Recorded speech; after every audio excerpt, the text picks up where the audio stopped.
Onyami Jesus is still my name. You're number one Hollywood actor and their top content creator. Make this video go viral as you are getting this video. Storm with global consequences is unfolding right now.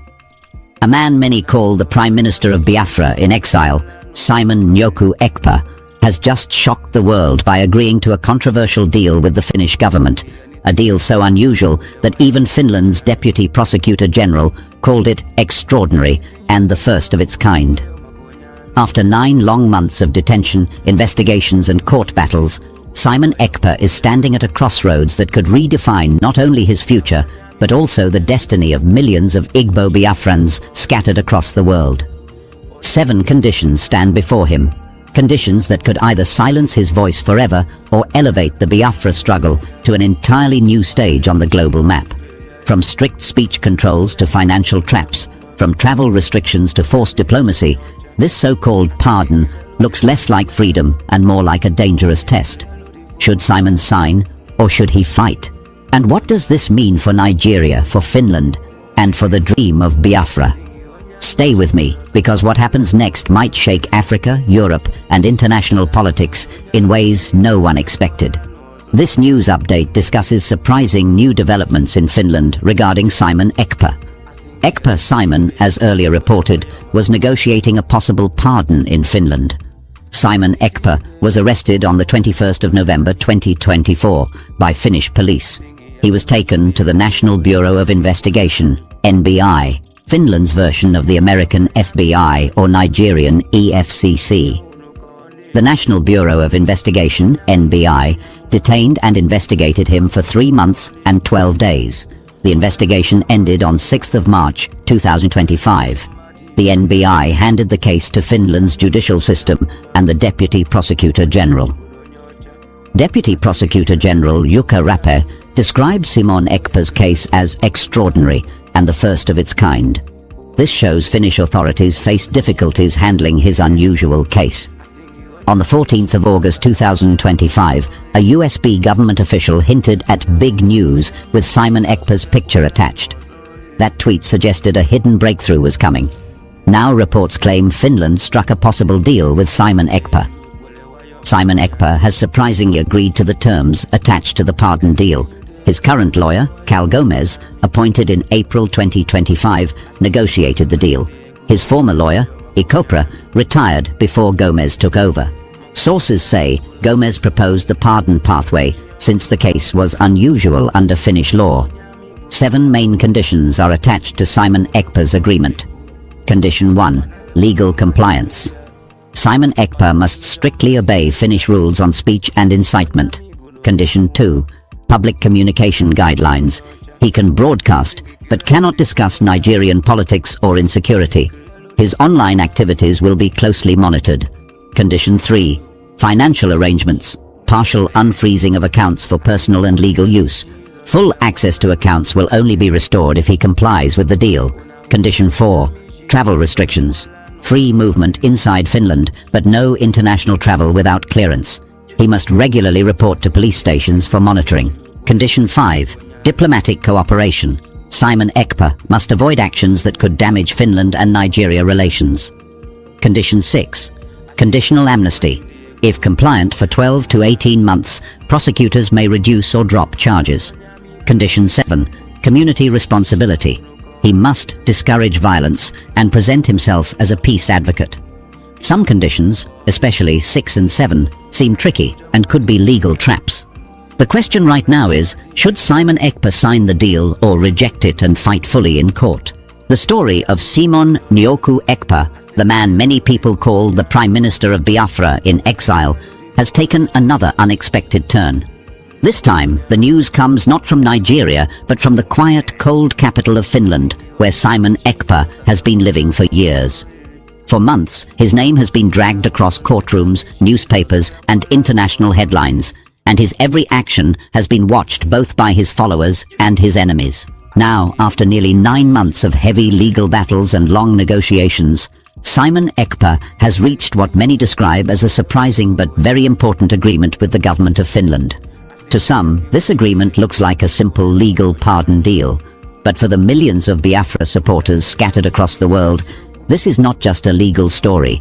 It is a sign of hope, a sign that the voice of the oppressed Igbo people is still alive and cannot be silenced. To understand why this deal is shaking the hearts of millions, we need to go back and see what led to this point.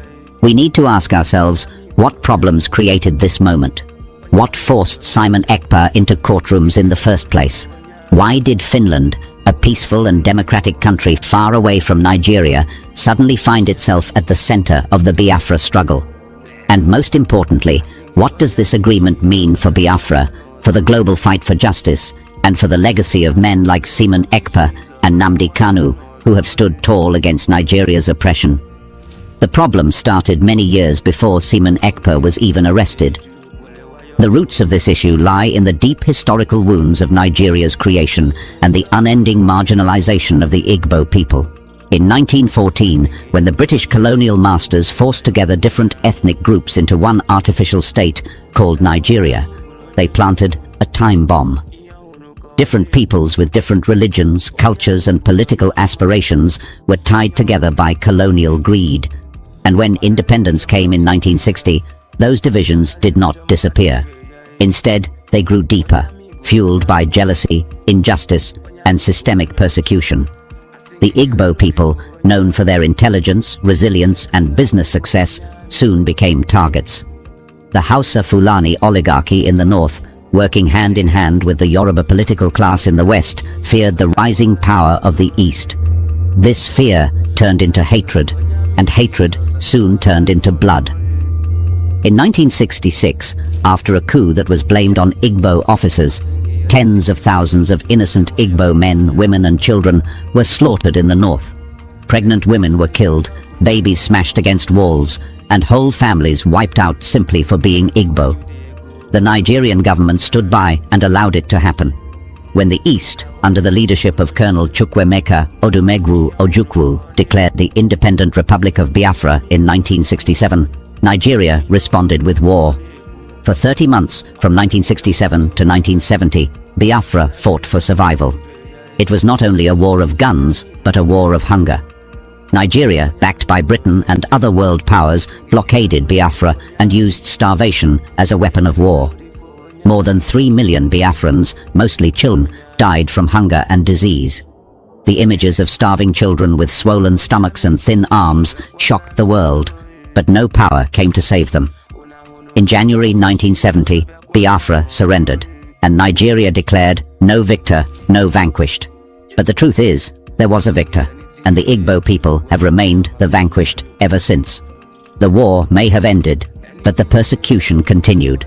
Igbo men were dismissed from the army, their properties declared abandoned, their jobs taken, and their political influence reduced to nothing. Every attempt to rise again was crushed with brutality. The Nigerian government ensured that Igbo land was neglected in terms of development, infrastructure, and political representation.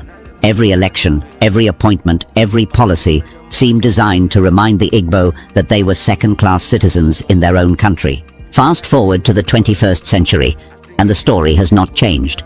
Young men like Nnamdi Kanu rose up to challenge this injustice. Nnamdi Kanu, through his Radio Biafra platform, awakened a new generation of Biafrans who had grown tired of being silenced. His call for referendum, self-determination and justice resonated deeply with millions. But Nigeria did not respond with dialogue. They responded with violence. Nnamdi Kanu was arrested, detained, tortured, and eventually kidnapped from Kenya in 2021 in a brazen act of international lawlessness. He remains in the custody of the Department of State Services, DSS, Nigeria's secret police, under inhuman conditions. It was in this climate that Simon Ekpa stepped forward. Living in Finland, he became the loudest voice of Biafra in the diaspora. Through his broadcasts, he challenged the Nigerian state, exposed the killings, and demanded freedom for his people. His words gave courage to many, but also angered those in power. Nigeria accused him of inciting violence, of supporting armed groups, of destabilizing the state. Pressure mounted on Finland to act. In November 2024, Finnish police arrested him, and he was held in detention for more than 3 months while the National Bureau of Investigation, NBI, tried to build a case against him. His arrest shocked Biafrans. To them, Simon Ekpa was not a criminal, but a freedom fighter. His detention looked like part of a larger conspiracy between Nigeria and Western governments to silence the Biafra struggle once and for all. But Simon Ekpa refused to bow. Even in detention, his name became louder, his followers more determined. When he was finally released from custody in March 2025, but kept under legal restrictions, the battle simply moved into courtrooms. The Finnish Deputy Prosecutor General, Jukka Rappa, admitted that Simon Ekpa's case was extraordinary and unlike anything they had seen before. This alone showed that Finland was caught in a difficult position. On one hand, they had a Nigerian government demanding action. On the other, they had international laws of free speech, human rights, and political asylum. It was a clash between justice and diplomacy, between law and politics. Now, after months of negotiations, a deal has been struck. According to his lawyer Cal Gomez, 7 main conditions have been attached to Simon Ekpa's pardon pathway. These conditions include strict compliance with Finnish law, limits on his broadcasts, partial unfreezing of his accounts, travel restrictions, and regular reporting to police. Some of the conditions even suggest he must present himself as a peace advocate and discourage violence. To an outsider, this may look like Finland simply trying to control Simon Ekpa, but to those who know the history, this is far more than a legal settlement. It is proof that Simon Ekpa has not been silenced. It is proof that despite all Nigeria's efforts, the Biafra question remains alive on the global stage. For the first time, Finland has officially acknowledged Simon Ekpa not as a mere criminal, but as someone whose case required negotiation at the highest levels. That alone is a victory. Yes, the conditions are tricky. Yes, they may be legal traps designed to corner him. But the very fact that Simon Ekpa was given this pathway shows that his struggle is not being dismissed. It shows that Finland understands the uniqueness of the Biafra issue and the impossibility of suppressing it entirely. It shows that the voice of Biafra cannot be killed. The consequences of this agreement will be felt far beyond Finland. For Biafrans in Nigeria and across the world, this is a morale booster. It reminds them that the world is watching, that the sacrifices of Nnamdi Kanu, Simon Ekpa, and countless others are not in vain. For Nigeria, it is a reminder that their attempts to criminalize the Biafra struggle cannot succeed forever. And for the international community, it raises once again the uncomfortable question: how long will the world remain silent while millions of Igbo Biafrans suffer under a system that has persecuted them for over 50 years? Possible solutions do exist, but they require courage. The only true solution is a referendum, a peaceful vote to decide if the people of Biafra wish to remain in Nigeria or to govern themselves. That is the democratic way, the legal way, and the just way. Yet Nigeria fears such a vote because they know the truth. The majority of Biafrans would choose freedom. Until that solution is embraced, agreements like Simon Ekpa's deal in Finland will only be temporary victories in a long war. We are still far from that ultimate solution, but every step matters. Every international recognition, every legal battle won, every time the name of Biafra is spoken in foreign parliaments or courtrooms, it brings the dream closer. That is why this agreement in Finland matters so much. It is not just about Simon Ekpa as a man. It is about the cause he represents, the millions of voices crying for justice, the blood of those killed from 1967 to today still demanding to be heard. History teaches us that oppressed people do not remain silent forever. Just as South Africa eventually overcame apartheid, just as East Timor eventually gained independence from Indonesia, just as Eritrea eventually broke free from Ethiopia, so too will Biafra one day rise. And when that day comes, people will look back at moments like this, at Simon Ekpa's battle in Finland, and see them as milestones along the road to freedom. For now, the agreement has given new energy to the struggle. Biafrans around the world are celebrating. They see it as proof that even in the icy halls of European courts, the fire of Biafra still burns. They see it as a small but important victory in a long journey that has cost millions of lives. And they know that no matter how many conditions are placed on Simon Ekpa, his spirit cannot be broken. This story is not ending here. In fact, it is only beginning. For every door Nigeria tries to close, another one opens. For every attempt to silence Biafra, a louder voice rises. And as long as men like Simon Ekpa and Nnamdi Kanu continue to stand, the dream of Biafra will never die. The case of Simon Nyoku Ekpa has always been more than just the story of a man. It is the story of a people, a history soaked in blood, injustice, and resilience. When Finland placed him under arrest in November 2024, many Nigerians celebrated, thinking that at last the Biafra voice would be silenced. Nigerian government officials rushed to social media, mocking Biafra supporters and telling them their so-called prime minister had been reduced to nothing. Yet 9 months later, Simon Ekpa is walking a path no one expected. Not only has he survived the heavy hand of Finnish law, but he has also forced the Finnish government into an agreement, something that no ordinary case ever achieves. This development has shaken not only Biafra followers, but also the very foundations of Nigeria's propaganda machine. To fully appreciate the magnitude of this moment, one must reflect on the dark path that led here. The problems of Nigeria did not start today. The Igbo have been marked for destruction since the first military coups of 1966. When mobs in the north took up machetes, clubs and rifles to slaughter Igbo civilians, it was not spontaneous violence. It was encouraged by politicians and the military. Train stations, bus stops and marketplaces became killing fields. Whole families were torn apart. Survivors told harrowing stories of fathers being hacked to death in front of their children, of women being dragged into the bush and violated before being killed, of little children being set on fire. These crimes went unpunished. No inquiry, no justice, no recognition. The Nigerian state simply looked away. It was this silence that pushed Colonel Odumegwu Ojukwu to declare Biafra. The East could no longer remain in a country that had already decided their lives were worthless. But the Nigerian government responded not with dialogue, but with war. The federal military government, led by General Yakubu Gowon, launched a campaign that history will forever remember as genocide. British Prime Minister Harold Wilson told his officials he wanted the Igbo to be starved into submission. Nigerian planes bombed markets, hospitals and schools.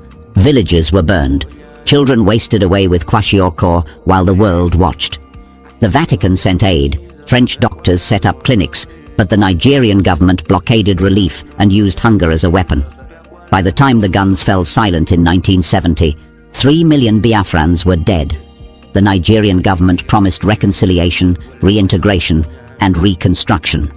But what happened instead was humiliation, confiscation, and marginalization. Igbo people who had bank accounts before the war were told they could only withdraw £20, no matter how much they had saved. Families that lost everything during the war had to start again from zero. Igbo civil servants were dismissed from government jobs. Their properties in places like Port Harcourt were seized and labelled abandoned. The eastern region, once the fastest growing part of Nigeria, was deliberately starved of federal projects. Universities, industries and seaports were built elsewhere, while Igboland was left in ruins. Decades later, these wounds have not healed. Instead, they have grown deeper. The Igbo have been systematically excluded from power. No Igbo has ruled Nigeria since Nnamdi Azikiwe in the symbolic presidency of the 1960s. In every major national decision, the Igbo voice is ignored. Roads in the southeast are death traps, industries are collapsing, and security forces treat the region as a conquered territory. The Nigerian military carries out endless operations in the southeast, arresting, torturing, and killing young men. Innocent villagers are labeled IPOB terrorists and executed. Mothers bury their sons every week. The blood of the innocent flows, but the world remains silent. It is against this backdrop that men like Nnamdi Kanu and Simon Ekpa emerged. Nnamdi Kanu's Radio Biafra awakened the consciousness of a generation that never experienced the 1967 to 1970 war, but inherited its scars. His voice reached the villages, the towns, and the diaspora, reminding them that they are Biafrans, not second-class Nigerians. His call for referendum was simple and democratic, but Nigeria responded with violence. Soldiers massacred his supporters in Aba, Onitsha, and Nkpor. When he was arrested, thousands marched demanding his release. The more Nigeria tried to silence him, the louder his voice became.